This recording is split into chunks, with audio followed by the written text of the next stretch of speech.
আজকে শুনলে খুশি হবেন।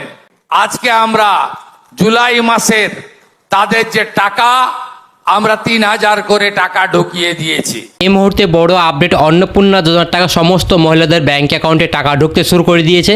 ইতিমধ্যে অনেক মহিলার ব্যাংক অ্যাকাউন্টে টাকা ঢুকে গিয়েছে। আজকেও টাকা ঢুকেছে, গতকালকেও টাকা ঢুকেছে। এবং যে সমস্ত মহিলাদের এখনও পর্যন্ত ব্যাংক অ্যাকাউন্টে টাকা ঢুকেনি তাদের কবে ব্যাংক অ্যাকাউন্টে টাকা ঢুকবে এই বিষয় নিয়ে মুখ্যমন্ত্রী শুভেন্দু অধিকারী বড় ঘোষণা করে জানিয়ে দিল। এবং এর সাথে সাথে কিন্তু যাদের এখনও পর্যন্ত ব্যাংক অ্যাকাউন্টে টাকা ঢুকেনি তাদের মাত্র দুটি কাজ করে রাখতে হবে, তাহলে আপনাদেরও ব্যাংক অ্যাকাউন্টে টাকা ঢুকবে। তো কী কী দুটো কাজ করে রাখবে সেটা তো অবশ্যই জানাচ্ছি। এছাড়া এবার অনেক মহিলা কিন্তু নাম বাদ পড়তে চলেছে, ইতিমধ্যে অনেক মহিলার নামও বাদ পড়ে গিয়েছে। সেই কারণে কিন্তু এবার আপনাদের অনেকের ব্যাংক অ্যাকাউন্টে টাকা ঢুকেনি। তো কী কী কারণে আপনাদের নাম বাদ পড়ে গিয়েছে, এই পুনরায় নাম ফিরিয়ে আনার জন্য কী কী করতে হবে, কোথায় যেতে হবে, সমস্ত বিষয় নিয়ে আজকের এই ভিডিওর মাধ্যমে আলোচনা করবো। তাই অবশ্যই বলবো পুরো ভিডিওটা দেখতে থাকুন। এছাড়াও যে সমস্ত মহিলাদের অ্যাপ্লিকেশন রিজেক্ট হয়ে যার কারণে ব্যাংক অ্যাকাউন্টে জুন মাসে টাকা ঢুকেছিল না, এবার আপনাদেরও ব্যাংক অ্যাকাউন্টে টাকা ঢুকতে চলেছে। ইতিমধ্যে অনেক মহিলার ব্যাংক অ্যাকাউন্টে টাকা ঢুকে, যাদের অ্যাপ্লিকেশন রিজেক্ট হয়ে যার কারণে ব্যাংক অ্যাকাউন্টে টাকা ঢুকেছিল না তাদের ইতিমধ্যে অনেক উপভোক্তার ব্যাংক অ্যাকাউন্টে টাকা ঢুকে গেছে। এবং যে সমস্ত উপভোক্তার এখন পর্যন্ত রিজেক্টই শো করছে তাদের কী করতে হবে, কোথায় যেতে হবে সেটা তো অবশ্যই জানাবো। তাই অবশ্যই বলবো পুরো ভিডিওটা দেখতে থাকুন। তো আপনারা যদি আমাদের এই চ্যানেল নতুন দর্শক হয়ে থাকেন অবশ্যই মনে করে এই চ্যানেলটি সাবস্ক্রাইব করে পাশে বেল বাটনটি অন করে রাখবেন এরকম সরকারি সমস্ত রকম প্রকল্পের আপডেটগুলি সবার আগে পাওয়ার জন্য। এবং আপনি যদি ফেসবুক থেকে দেখে থাকেন অবশ্যই পেজটি ফলো করে রাখতে ভুলবেন না। চলুন আর কথা না বাড়িয়ে আজকের এই ভিডিওটি শুরু করা যাক। তবে এবার অন্নপূর্ণা যোজনার টাকা আগস্ট মাসে সমস্ত মহিলাদের ব্যাংক অ্যাকাউন্টে ইতিমধ্যে টাকা ঢুকে গিয়েছে। অনেক মহিলার ব্যাংক অ্যাকাউন্টে টাকা ঢুকেছে এবং অনেক মহিলার এখনও পর্যন্ত ব্যাংক অ্যাকাউন্টে টাকা ঢুকেনি।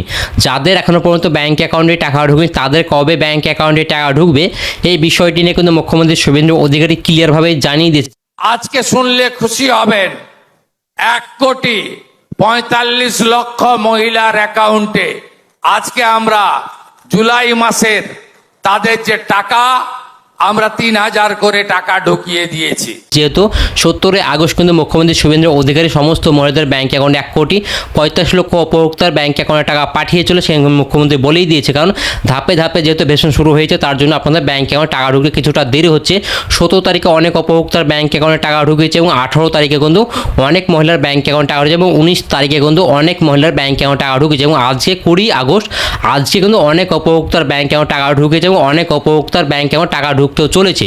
যাদের এখনো পর্যন্ত ব্যাংক অ্যাকাউন্টে টাকা ঢুকে আপনাদের অনেক উপভোক্তা যারা ইতিমধ্যে আবেদন করেছিলেন তাদের আজকে কিন্তু কিছুক্ষণের মধ্যে আপনাদের ব্যাংক অ্যাকাউন্টে টাকা ঢুকতে চলেছে। কারণ মুখ্যমন্ত্রী শুভেন্দু অধিকারী বলেই দিয়েছে যাদের এখনো পর্যন্ত ব্যাংক অ্যাকাউন্টে টাকা ঢুকে তাদের 20 আগস্ট পর্যন্ত সমস্ত উপভোক্তাদের ব্যাংক অ্যাকাউন্টে টাকা পাঠিয়ে দিয়ে মুখ্যমন্ত্রী শুভেন্দু অধিকারী। এছাড়াও যে সমস্ত মহিলাদের অ্যাপ্লিকেশন রিজেক্ট হয়ে যার কারণে ব্যাংক অ্যাকাউন্টে টাকা ঢুকেছিল না, তো এবার আপনাদের জন্য দারুণ সুখবর হচ্ছে, এবার আপনাদেরও ব্যাংক অ্যাকাউন্টে টাকা ঢুকতে শুরু করে দিয়েছে। ইতিমধ্যে অনেক মহিলার ব্যাংক অ্যাকাউন্টে টাকা ঢুকে গিয়েছে এবং অনেক মহিলার এখনও পর্যন্ত ব্যাংক অ্যাকাউন্টে টাকা ঢুকেনি। যাদের এখনও পর্যন্ত টাকা ঢুকে তাদের কী করতে হবে, কোথায় যেতে হবে, প্রথমে আপনাদেরকে বলবো আপনার পঞ্চায়েত বা বিডিও অফিসে যেতে হবে। আপনার পর্যাপ্ত পরিমাণ ডকুমেন্টস নিয়ে যেতে হবে যে আপনার কী কারণে রিজেক্ট করা হয়েছে সেটা ওনারা কিন্তু দেখেই বলে দেবে আপনার কী কারণে রিজেক্ট করে, সেই পর্যাপ্ত পরিমাণ যেহেতু ডকুমেন্টস নিয়ে যাবেন। আপনি ডকুমেন্টস না নিয়ে গেলে কিন্তু আপনাদের কাজ হবে না, অর্থাৎ আপনার কিন্তু সেটা অ্যাপ্রুভ হবে না। কারণ আপনার যদি কোনো রকম ভুল হয়ে থাকে, কোনো কারণবশত হয়তো ভুল হতেই পারে, সেই কারণে কিন্তু আপনার হয়তো রিজেক্ট হয়ে গেছে, সেটাকে তার জন্য কিন্তু আপনারা পুনরায় ভেরিফিকেশন করেননি। অনেক উপভোক্তা যাদের অ্যাপ্লিকেশন রিজেক্ট হয়ে গিয়েছে তারা অনেক উপভোক্তা পুনরায় ভেরিফিকেশন করেছে, তাদের কিন্তু ইতিমধ্যে টাকা ঢুকে গিয়েছে। এবং যে সমস্ত উপভোক্তা পুনরায় কিন্তু আপনারা ভেরিফিকেশন করেননি তাদের কিন্তু এখনও পর্যন্ত স্ট্যাটাস করে রিজেক্ট শো করছে, তার জন্য কিন্তু আপনাদের এবার ব্যাংক অ্যাকাউন্টে টাকা ঢুকেনি। তাই অতি শীঘ্র আপনার পঞ্চায়েত অফিস বা বিডিও অফিসে আপনার পর্যাপ্ত পরিমাণ ডকুমেন্টস নিয়েই কিন্তু বিডিও অফিস বা পঞ্চায়েত অফিসে যেতে হবে। যেখানে অন্নপূর্ণা যোজনা ভেরিফিকেশন কাজ চলছে, যে আধিকারিকরা ইতিমধ্যে ভেরিফিকেশন করছে তাদের গিয়ে বলবেন যে আমার কী কারণে রিজেক্ট হয়েছে, আমার কেন হয়েছে, আমার কোন কোন ডকুমেন্টস লাগবে, আমার কোনো যদি ভুল হয়ে থাকে আমাদেরকে বলুন, আমি পর্যাপ্ত ডকুমেন্টস দিচ্ছি, সেই ডকুমেন্টস নিয়ে কিন্তু ওনারা ভেরিফিকেশন করে দিবে। তারপর কিন্তু আপনাদের ব্যাংক অ্যাকাউন্টে টাকা ঢুকবে, তার আগে কিন্তু আপনাদের ব্যাংক অ্যাকাউন্টে টাকা ঢুকবে। তো অতি শীঘ্রই আপনাদেরকে পঞ্চায়েত অফিস বা বিডিও অফিসে গিয়ে এই সমস্যার সমাধান করতে হবে, তারপরেই আপনাদের ব্যাংক অ্যাকাউন্টে টাকা ঢুকবে, তার আগে কিন্তু আপনাদের ব্যাংক অ্যাকাউন্টে টাকা ঢুকবে না। তবে এবার অন্নপূর্ণা যোজনার টাকা অনেক মহিলারা এবার টাকা পাবে না, যারা জুন এবং জুলাই মাসে টাকা পেয়েছিলেন এবার অনেক মহিলা কিন্তু এবার আগস্ট মাসে টাকা পাবেন না, কারণ অনেক মহিলার নাম কিন্তু ইতিমধ্যে বাদ পড়ে গিয়েছে।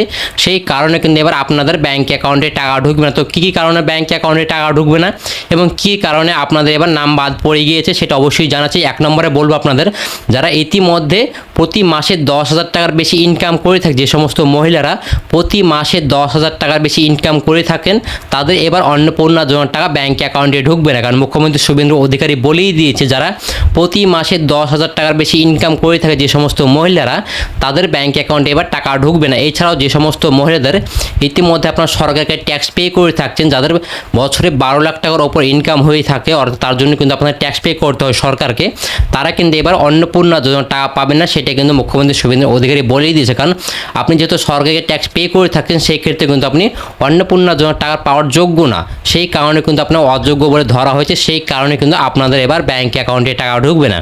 এছাড়াও অনেক মহিলাদের যারা ইতিমধ্যে সরকারি চাকরি করছে তারাও কিন্তু অনেকে আবেদন করেছেন, তাদের কিন্তু অনেক উপভোক্তা জুন এবং জুলাই মাসে ব্যাংক অ্যাকাউন্টে টাকা ঢুকে গিয়েছিল। তাদের এবার ব্যাংক অ্যাকাউন্টে এই আগস্ট মাসের টাকা কিন্তু তার জন্য ব্যাংক অ্যাকাউন্টে ঢুকবে না।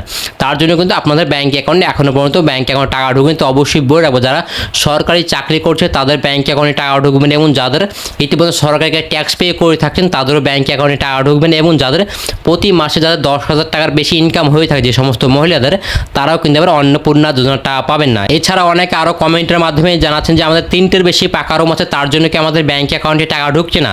তো অবশ্যই বলে রাখবো, এক্ষেত্রে কিন্তু মুখ্যমন্ত্রী শুভেন্দু অধিকারী ক্লিয়ারভাবে জানিয়ে দিয়েছে, যারা শহর এলাকাতে বসবাস করছে তাদের যদি 3টির বেশি পাকা রুম থেকে থাকে তাহলে তাদের ব্যাংক অ্যাকাউন্টে টাকা ঢুকবে না। সেটা কিন্তু মুখ্যমন্ত্রী শুভেন্দু অধিকারী ক্লিয়ারভাবে জানিয়ে দিয়েছে। এবং যারা গ্রাম এলাকাতে বসবাস করছে তাদের যদি 3টির বেশি পাকা রুম থেকে থাকে তাহলে তাদের কোনো রকম অসুবিধা, তাদের কিন্তু ব্যাংক অ্যাকাউন্টে টাকা ঢুকে যাবে। সেটা কিন্তু মুখ্যমন্ত্রী শুভেন্দু অধিকারী ক্লিয়ারভাবেই জানিয়ে দিয়েছে। এছাড়া কিন্তু মুখ্যমন্ত্রী শুভেন্দু অধিকারী আরও জানিয়েছে, যাদের শহর এলাকায় যারা বসবাস করছে তাদের যদি 50 ডেসিমিলের ওপর জমি থেকে থাকে তাহলে তাদের এবার ব্যাংক অ্যাকাউন্টে টাকা ঢুকবে না। সেটা কিন্তু মুখ্যমন্ত্রী শুভেন্দু অধিকারী ক্লিয়ারভাবে জানিয়ে দিয়েছে। এবং যদি তাদের গ্রাম এলাকাতে যদি কারো বাড়ি হয়ে থাকে, যদি আপনি গ্রাম এলাকাতে বসবাস করে থাকেন, আপনার 50 ডেসিমিলের ওপর জমি থাকলেও কিন্তু আপনাদের ব্যাংক অ্যাকাউন্টে অন্নপূর্ণা যোজনার টাকা ব্যাংক অ্যাকাউন্টে ঢুকে যাবে। সেটা কিন্তু মুখ্যমন্ত্রী শুভেন্দু অধিকারী ক্লিয়ারভাবেই জানিয়ে দিয়েছে। এছাড়া কিন্তু অনেক মহিলা আরও কমেন্টের মাধ্যমে জানাচ্ছেন যে আমাদের ফ্যামিলিতে চাকরি করলে কি আমাদের ব্যাংক অ্যাকাউন্টে টাকা ঢুকবে। সেটি নিয়ে কিন্তু মুখ্যমন্ত্রী শুভেন্দু অধিকারী বলেই দিয়েছে যে আপনার যদি ফ্যামিলিতে যদি কেউ চাকরি করে থাকে সেই ক্ষেত্রে আপনি অন্নপূর্ণা যোজনার টাকা পাবেন। আপনি শহর এলাকাতে বসবাস করলেও আপনি টাকা পাবেন, আপনি গ্রাম এলাকাতে বসবাস করলেও পাবেন। সেই ক্ষেত্রে কোনো রকম অসুবিধা হবে না। সেই ক্ষেত্রে মুখ্যমন্ত্রী শুভেন্দু অধিকারী ক্লিয়ারভাবেই জানিয়ে দিয়েছে, কারণ মুখ্যমন্ত্রী বলেছে আপনার হয়তো দাদা বা আপনার হয়তো ছোটো ভাই কেউ হয় না কেউ চাকরি করছে, সেই ক্ষেত্রে আপনার কোনো রকম অসুবিধা না, আপনার ব্যাংক অ্যাকাউন্টে টাকা ঢুকে যাবে। সেটা কিন্তু মুখ্যমন্ত্রী শুভেন্দু অধিকারী বলেছে। এখানে শহর বা গ্রামে কোনো কিন্তু বাছাই করা হয়নি, এখানে সবার জন্য সমানে রেখেছে। কারণ যদি চাকরি করে থাকে, আপনার ফ্যামিলিতে কেউ চাকরি করে থাকলে আপনার ব্যাংক অ্যাকাউন্টে টাকা ঢুকবে। যদি আপনি নিজে চাকরি করে থাকেন সেই ক্ষেত্রে কিন্তু আপনাদের ব্যাংক অ্যাকাউন্টে টাকা ঢুকবে। সেটা কিন্তু মুখ্যমন্ত্রী শুভেন্দু বলেই দিয়েছে, কারণ এই কারণে কিন্তু অনেক আবেদন করেছেন, তার জন্য কিন্তু অনেকের ব্যাংক অ্যাকাউন্টে টাকা ঢুকিয়েছিল না। তো আজকের ভিডিও ছিল এই পর্যন্ত। ভিডিওটি ভালো লেগে থাকে অবশ্যই লাইক করে দিন, বন্ধুদেরকে শেয়ার করে দিন, আর অবশ্যই চ্যানেলটি সাবস্ক্রাইব করে পাশে বেল বাটনটি অন করে রাখবেন এরকম সরকারি সমস্ত রকম প্রকল্পের আপডেটগুলি সবার আগে পাওয়ার জন্য। এবং আপনি যদি এই ভিডিওটি ফেসবুক থেকে দেখে থাকেন অবশ্যই এই পেজটিকে ফলো করে রাখতে ভুলবেন না। তো ভালো থাকবেন, সুস্থ থাকবেন, ধন্যবাদ। দেখা হবে পরবর্তী এক নতুন কোনো ভিডিওতে।